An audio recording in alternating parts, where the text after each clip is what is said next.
Idol, ang sarap naman ng bonding nyo mag-asawa. Thank you. Idol, kumain naman kayo ng veggies. Okay, magandang hot topic yan.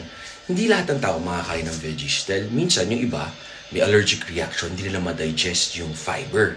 Tapos yung ibang veggies naman, sobrang daming pesticide.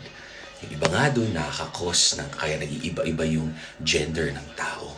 Very controversial yan. Sa ibang bansa yan. So dito, lagi ko sinasabi, tama kayo, mali ako, not your doctor, do what works for you. Kita nyo naman yung itsura ko, nakatawan ko, pati itsura ng misis, katawan niya, yun ang nag-work para sa amin, di namin pinipilit. Pero naging vegan ako, naging carnivore ako, nag-keto ako.